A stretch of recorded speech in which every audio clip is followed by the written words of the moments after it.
The Bay Area's rock station, 107.7 The Bone. You've been around a little while. Been a while, yeah. So, the big thing is obviously you and Igor getting back together after all this time.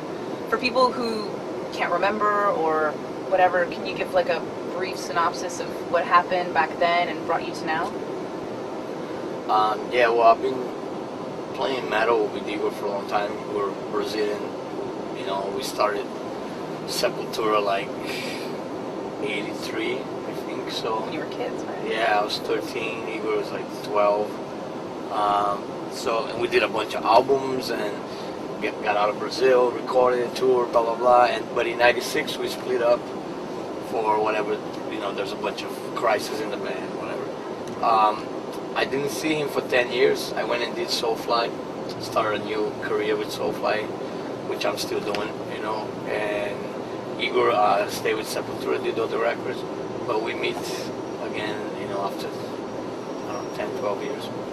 And we made a new record called Inflicted, which is under the name Cavalera Conspiracy. So that's where we are right now. So what made you guys decide to get together and do Cavalera Conspiracy rather than Sepultura? Well, Igor just quit Sepultura when he called me. I was in Europe with Soulfly.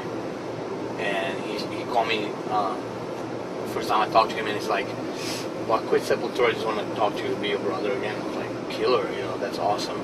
I told him, come to Phoenix, that's where I live. I was doing a Soulfly concert. And so you can come and check out the show. It was the Dana show we do one every year. And Igor flew in for that. And I couldn't help. I was like, man, we got to play something. You know, this crowd's crazy. And they know you're here. And we got a jam, so we played Roots. And the place went nuts. The entire place was ballistic. And I said to him, man, we should do something, you know. But I realized he just left the band. I mean, there's no way you can do Sepultura. Not right now. So I said, let's make something new, you know, brand new music, new name. Go in the studio and just do it. He's like, killer, let's do it. So I went to LA and recorded the Inflicted record. How long did it take to write the record? Because it seemed like it happened like this. It was pretty quick, you know. I have like a lot of the riffs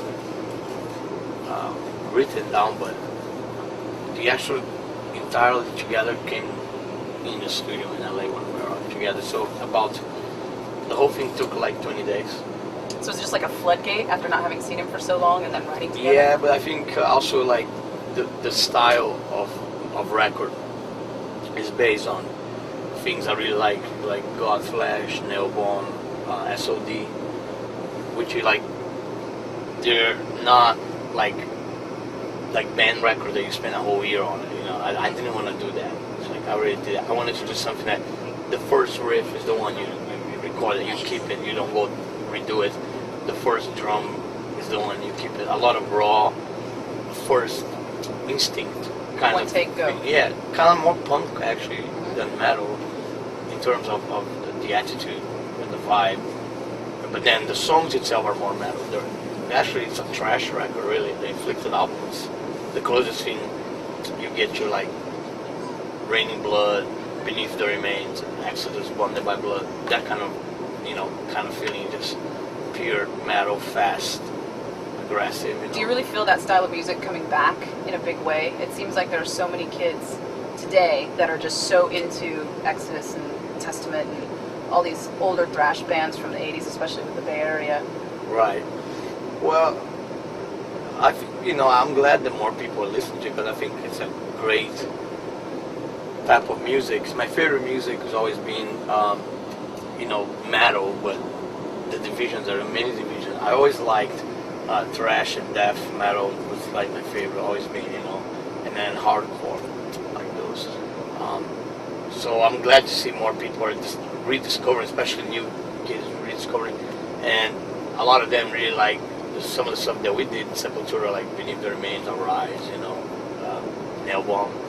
Fans come and talk to me about that. We play actually that stuff tonight. I heard. We play old, new, in between, covers, whatever. But I'm glad it's, you know, that didn't die, you know, like some people like thought was that.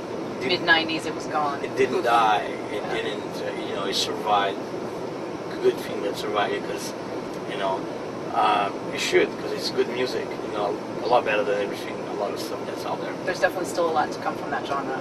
Obviously, I mean, with Death Angel and Testament, Exodus, Forbidden reuniting, all of them having new albums. And I think, you know, the garage bands right now, the young kids that are using those bands as influence, they should write some cool stuff, you know, for the future. Have you heard anything new that you really like, that you're listening to? Yeah, I like Warbringer. That's the first one I was going to say. Yeah, I like them. I got the CD like a couple months ago. I liked some Municipal Waste too, you know, but I know they've been around for a little longer. There's a lot of really good Brazilian death metal, black metal too, and they really like the old Sepultura phase, which I always liked it, you know, because it was really f***ed up. It was all like out of tune, you know. Our first record is entirely out of tune, Morbid Visions, and I was always proud of that, because to me that's punk rock, almost, you know, borderline. And metal became a little bit later to me, like too commercial, you know, like kind of like, you know, a lot of the bands lost that edge, you know, that anger, you know. So I'm glad that a lot of these Brazilian kids are going back to that, to those kind of albums and making music right now. So that's cool.